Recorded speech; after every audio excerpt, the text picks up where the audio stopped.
Bonjour, bonjour à tous. Je voulais faire une vidéo sur une technique qui permet de se reconnecter à son enfant intérieur.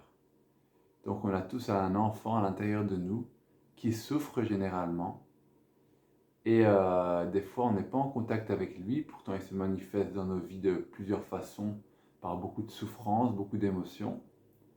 Et souvent quand on a des émotions douloureuses, c'est dû à cet enfant à l'intérieur de nous qui pleure et qui crie, qui pleure et qui n'est pas écouté et qui n'est pas accueilli et qui est bloqué à un certain âge et qui n'évolue plus. Et donc, des fois, on n'est plus du tout en contact avec cet enfant intérieur.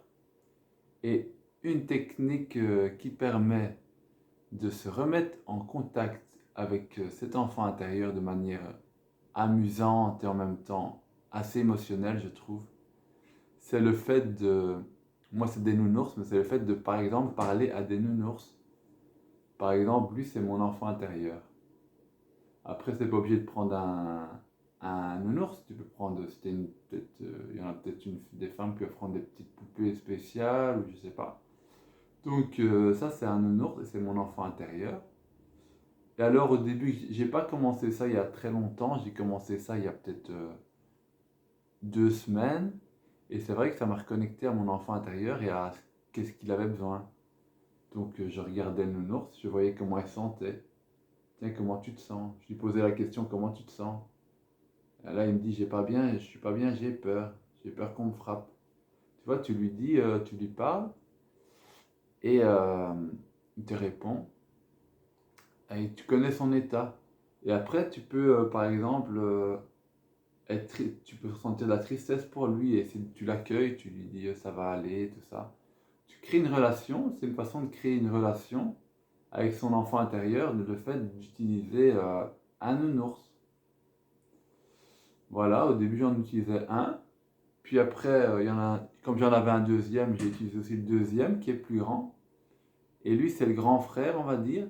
C'est toujours en moi, hein, mais c'est le grand frère, celui qui a voulu protéger l'enfant. Lui, c'est l'enfant qui a vraiment eu des problèmes graves. Et lui, c'est celui qui est venu par après pour protéger l'enfant, pour essayer de le défendre, tout ça. Et lui, il peut des fois être plus colérique, plus diabolique. D'ailleurs, on voit un peu à son regard comme ça. Et je parle aussi avec lui. Et je lui dis par exemple, tu as le droit d'être en colère, tu as le droit de leur en vouloir, tous des trucs comme ça. Et tu crées comme ça une relation avec ton enfant intérieur. Et tu peux le consoler et avoir de l'émotion. Et ça amène à se respecter plus. Parce que du coup, comme tu écoutes ton enfant intérieur, tu te respectes plus dans la vie. Tu respectes plus tes peurs ou des choses ainsi. Voilà une technique assez puissante pour se reconnecter à son enfant intérieur. Dites-moi ce que vous en pensez, si vous allez essayer ou si vous avez déjà essayé, ce que ça a donné. Allez, merci les amis. Et paradoxalement, donc c'est un effet qui est venu en faisant ça. Je n'ai pas d'enfant, je n'ai pas d'enfant. Et le fait d'avoir fait ça avec mon enfant intérieur, j'ai un peu compris c'était quoi le rôle de parent. Ça paraît un peu bizarre, mais j'ai compris à une petite mesure, mais j'ai compris un peu c'est quoi le rôle de parent. Bon ben voilà, c'est une parenthèse. Allez, au revoir les amis, au revoir.